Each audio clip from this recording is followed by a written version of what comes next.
అదే మా కొరకే ఇప్పుడు ఎంత విచారం చెప్పిన నాయన గారు ఒక మాట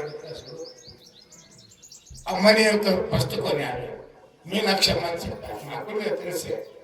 అయితే మీ అంటే మీరు, నా అంటే నేను కదా. అక్ష అంటే ఏమి? కండు. ఏం కండు అవి? పెద్ద కన్నది, చిన్న కండు కాదు. మీ నా అందరూ అక్ష అంటే కండు, కండు పెద్ద కండు. పెద్ద కండు అంటే ఏమి? గొప్ప అనేటువంటి జ్ఞానం. ఇప్పుడు ఆయన అంటాడు తిరిగి ఎక్కడి నుంచి వచ్చినారు, ఎక్కడి నుంచి మాట్లాడుతున్నాం, మేము ఎక్కడుంది నాకు 25 ఇంద్రియం మొదటి 26వ ఇంద్రియం ఉంది, అది ఎక్కడుంది, ఎంత ఉంది, ఎంత రావుండదు తెలుసుకోవాలి కదా. సాంఖ్యం అంతా తెలుసు మీకు అందరికి కూడా. ఈ జ్ఞానానికి కూటస్థుడు ఎవరప్ప అంటే మనసుకు కూటస్థుడు ఎవడు, బుద్ధికి కూటస్థుడు ఎవడు, చిత్తంకి ఎవరు, అహంకారానికి ఎవరు సాంఖ్యం చెబుతాడు. ఇదన్నిటికీ 25 ఇంద్రియంకి సత్తా ఇచ్చే పరమాత్మ ఎవరు అన్నప్పుడు ఈ జ్ఞాన కూటస్థులకు ఆది దేవత ప్రేరేపడితే సమాన వాయుతో చేరి స్వతంత్ర ద్వారా శత్రుత శబ్దాలను గ్రహించే వాక్కు వచ్చించుడు అంటాడు. అట్టి స్వరూపాన్ని అక్షయ, అక్షయ అంట ఆ పెద్ద కన్ను. అక్కడి నుంచి నేను అటువంటి ఆశీర్వాదం పొందేటటువంటి అమ్మగారికి దివ్యచుడుకు నమస్కరిస్తూ మొట్టమొదటి ప్రార్థించాడు. తర్వాత మాతృదేవోభవ అంటే తల్లి లేనిది జగత్తే లేదు కదా. తల్లి లేకపోతే మేము ఏ దేవుని కాదు, గురువుని కాదు, ఎవరు చూడలేము. అందుకనికే మాతృదేవోభవాని గురించి చెప్పాలంటే నేను 1 గంటన్నర చెప్పలేను. ఎప్పుడైనా విశ్రాంతి ఉన్నప్పుడు చెప్పుకుంటా కదా. ఆ దేవతని కొన్నాడాలంటే చిన్న మాట కాదు. అందరు ఏడుస్తారు, కంట నీళ్ళు వస్తాయి. ఎందుకంటే అక్ష అంటే కన్ను చెప్పాను, కంటిలో నీళ్ళు వస్తాయి. కాలికి ముళ్ళు నాటిన కంటికి నీళ్ళు వస్తాయి, బాధ కంటే కంటి నీళ్ళు వస్తాయి.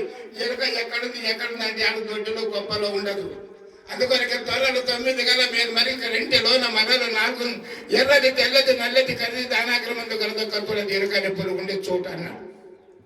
అటువంటి దాని గురించి ఆ భావం చెప్పుకోవాలంటే ఆ ఎంత ఎక్కడ నీళ్ళు వచ్చేటటువంటి కన్నుల నీళ్ళు వచ్చేటువంటి అక్షింకొకటి అదే అమ్మగారి రైటా.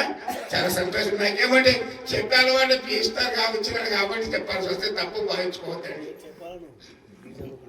ఇప్పుడు అంటే అందరు గురువు చెప్పుకోండి పోతే ఎట్లుంటుందని చెప్తే భక్తులు కూడా కొంత ఉత్తీర్ణులు కావాలి.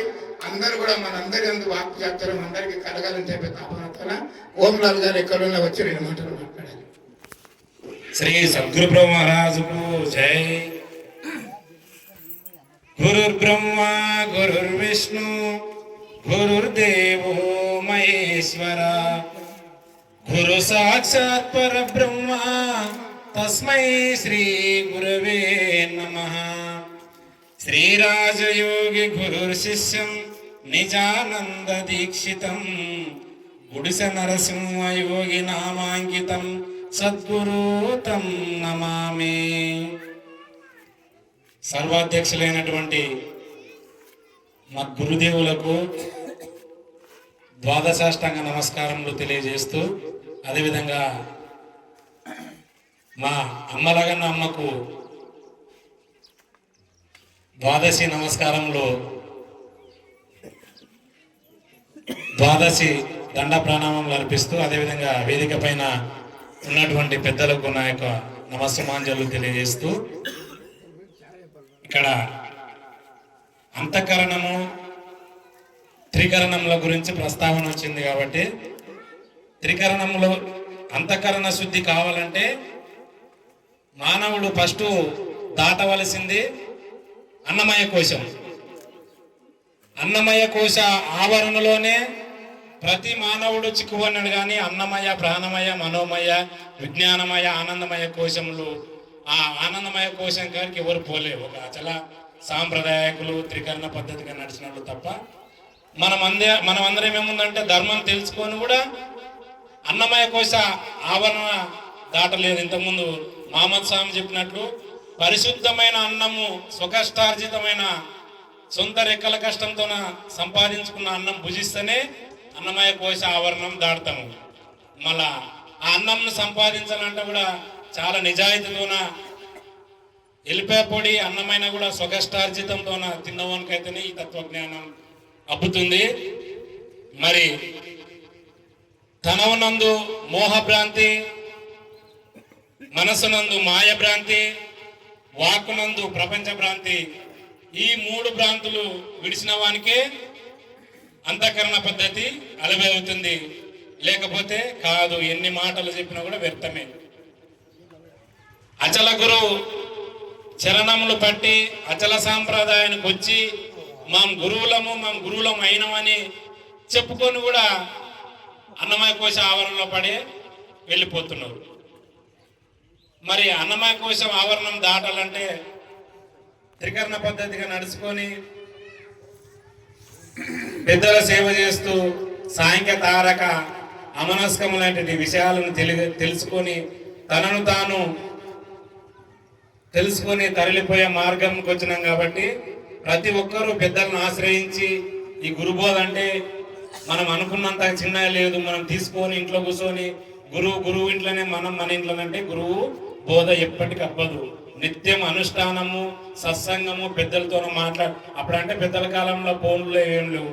ఏదైనా ఓ సంశయం వచ్చినా కూడా ఎవరికైనా తెలిసిన వాళ్ళకి మహమ్మద్ సామ్కో, తిమ్మప్ప సామ్కి, ఎవరికైనా సురేష్ అన్నకు ఎవరికైనా ఫోన్ చేసి మన సంశయం ఉంటే తెలుసుకునే మార్గం ఉంది.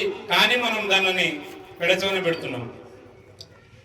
మళ్ళా ఈ పద్ధతిగా ఆచరిస్తూ తెలుసుకొని జనన మరణ భ్రాంతి, జనన మరణం అనేది చక్రంగా జనమరణ భ్రాంతి తొలగాలంటే అచల గురు పాదపద్మములు చేరి ఈ అచల సాంప్రదాయాన్ని తెలుసుకుని తరించగలరని మనవి చేస్తూ ఇంతటితో నా 4 మాటలు ముగిస్తున్నాను. శ్రీ సద్గురు బ్రహ్మరాజుకు జై. చాలా సంతోషము. ఇప్పుడు ఎందుకంటే ఈ పంచకోశాలు ఉంటాయి, అన్నమయ కోశము, ప్రాణమయ కోశము కదా, మనోమయ కోశము, విజ్ఞానమయ కోశం, ఆనందమయ కోశం. ఇవన్నీ ఎట్లంటే ఎక్కడ సంతబజారు పోయి సంచి తీసుకుపోతారు. సంచి కాయగూరలు తెచ్చుకోవడానికి, కిరాణం తెచ్చుకోవడానికి అట్లా సంచిలో వేసుకోకూడదు, వేసుకోరాదు. మంచి వేసుకోవాలి. సంచి మంచి గురుడు ఇచ్చాడు. ఆ సంచిలో మన జ్ఞానాన్ని నింపారు. ఎందుకంటే పెద్దది ఒక జొన్నల సంచి ఇంట్లో ఉంది అనుకున్నాం. దాంట్లో చక్కెర నింపుకోవాలంటే ఏం చేయాలి? జొన్నల సంచులు జొన్నలు ఉన్నాయి కదా, చక్కెర నింపాలి. దాంట్లో అంటే నింపాలి. జొన్నలు కాదైతేనే నింపాలి. కానీ అడిషడ్డ గుణములు, అష్టమదములు కదా, ఇవన్నీ నింపుకొని ఉన్నాయి. జొన్నలు, కొర్రలు, సొద్దలు అన్నీ నింపుకొని ఉన్నాయి. ఇవి కాదైతే చక్కెర నింపుతాం, మంచి జ్ఞానం నింపుతుంది. కాబట్టి అన్నమయ కోశం, ప్రాణమయ కోశం, మనోమయ కోశం అనే ఒక చాలా గొప్ప అటువంటి ఆనందమయ కోశం అంటే బ్రహ్మానందం పరమశివుడు కావాలంటే కోశం తెలిసిన తర్వాతనే అప్పుడు ఆనందమయ కోశం అనే వస్తాడు. చక్కగా చెప్పారు. వారికి ధన్యవాదాలు. ఇప్పుడు మన